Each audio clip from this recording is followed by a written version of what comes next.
Hi, my name is Mariana Parada. Hi, my name is Matthew Abadi. Hi, my name is Alejandra Moya. The purpose of this project is to discover the rate of velocity the car moves in, which is displacement over time, to acquire the acceleration to be able to find the force of Newton's law that is applied.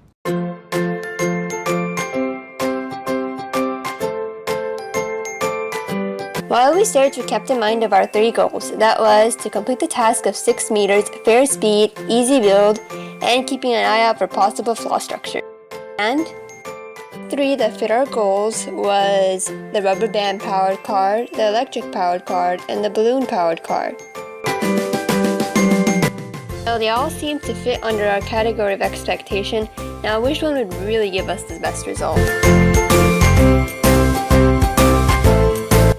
Rubber band car may seem like a good idea, but the rubber band car might run out of thrust, and each model design carries a different amount of speed. In an electric car, there are complications of connecting the wires to the power source and making sure the angle of the fan is accurate enough to provide the thrust necessary. Chose the balloon-powered car because it seemed to be able to provide enough thrust and has less construction fault. So to make the balloon car, you're going to need a hot glue gun, an X-Acto knife, rubber bands, 3 balloons, scissors, 2 skewers, 2 straws, 4 bottle caps, and tape. And of course you're going to need a bottle. First we're going to go ahead and measure and cut our straws to size. So about right there. Alright.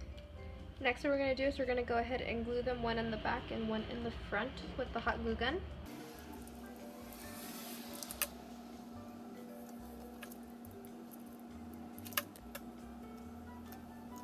Alright, and just go ahead and put more hot glue on the edges to make sure they are sealed in place.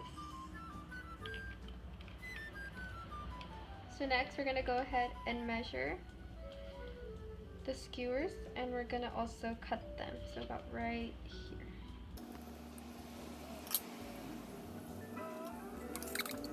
I'm going to go ahead and put the skewers through the straws, and your front wheels are going to go out this way while your back wheels are going to go inward. And one more thing, your wheels should have holes right in the center so you can place the skewers in easier, like so.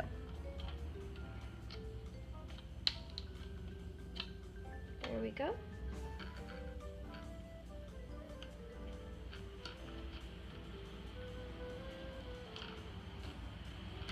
And there. Alright, so next what you're going to do is you're going to take an X-Acto knife, be careful, and you're going to cut a square right in the center of the bottle.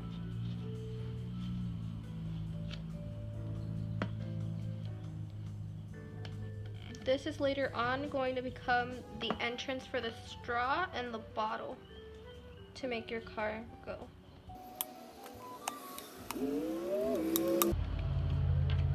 Alright, so after you make the cut in the bottle, you're going to go ahead and take a couple pieces of tape and just wrap them around the edges. That way they won't cut the straw when we put them in.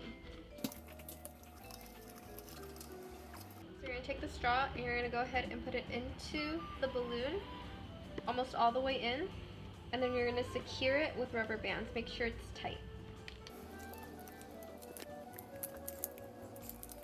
Alright, so once that's done, you're going to go ahead and put it into the bottle like that. Alright, so once it's in, you're going to go ahead and just tape the straw into place.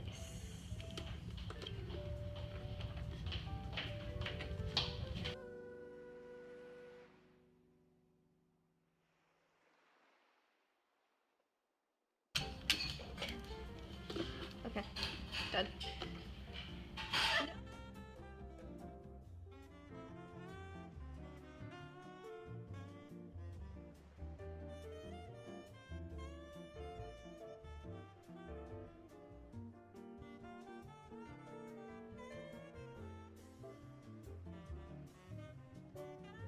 So on our first attempt, we created a battery fan-powered car, which we couldn't get it to move, and after we continuously tried it wouldn't move. So after numerous attempts, we ended up giving up and I think it could have been because the fan wasn't powerful enough, or maybe the car was too heavy. So then when we tried a rubber band powered car, and on the day of race day, the car, it went a little bit, but then it ended up breaking, and I think it could have been because the rubber band was too strong. And so then, as a last resort, we tried a balloon powered car, and the balloon powered car went pretty far, and it was pretty easy to build, and overall I think it was the best choice, or it had the best results of the three. Alright, so when we first started, we decided to do a battery operated car, and when we built it in class, it wouldn't actually move. And I personally think it's probably because maybe traction with the wheels, or it was just the fan. So we scratched the idea and we decided to try rubber band cars. And we did several attempts on those and they still wouldn't move. So our last attempt was a balloon powered car. And we tested it out. It was really simple to build also. And when we blew up the balloons and let the car go, it moved for a good 16 feet. So that was our best result, and we decided to stick with that. Battery powered car, thinking that because I had a fan motor connected to it, it would move faster. But instead, when we tested it out, it didn't move at all, and it was either because of the motor, it was either too heavy, or because it wasn't big enough to make the car move. I decided to do a rubber band car, thinking that since it was lighter, it would move farther than the battery powered car, but it didn't work as expected. It didn't move as far as we thought it would go, and it ended up flipping around, and in the end, it ended up breaking apart because of the rubber band, and it wasn't strong enough to handle it. In column A, we have the time intervals that go from 0 seconds to 6 seconds. Column B is the displacement the car moves. Column C is the difference in each time interval, which is 1 second. Column D is the change in displacement. So if you look over at column C, you can see that in each time interval, the car moves 0.5461 meters. Column E shows the velocity, which is 0.5461 meters per second, and does not change because after time interval 1, there is no acceleration. Column F shows the change in velocity, going from 0 meters per second to 0.5461 and staying there. Column G shows the acceleration, and what happened was the acceleration all took place in time interval 0 seconds to 1 second, and then maintained a constant speed with no acceleration after that until it hit the sofa.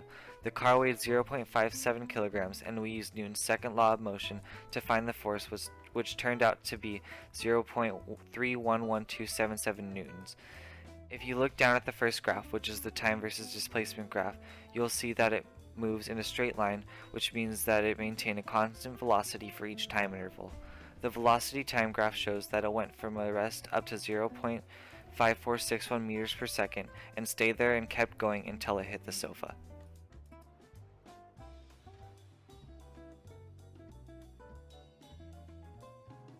Doing this project gave us the opportunity to really see how different kind of powered cars work.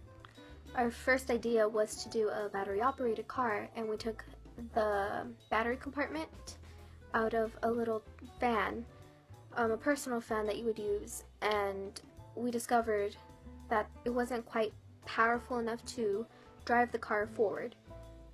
We also think weight had a lot to do with it. Maybe it was too light or it was too heavy on whether it was the front part or the back part, and just the car would not move.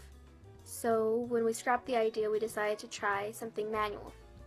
We decided to use rubber bands, and where you would turn the axle to get it going, but we learned that it wasn't reliable.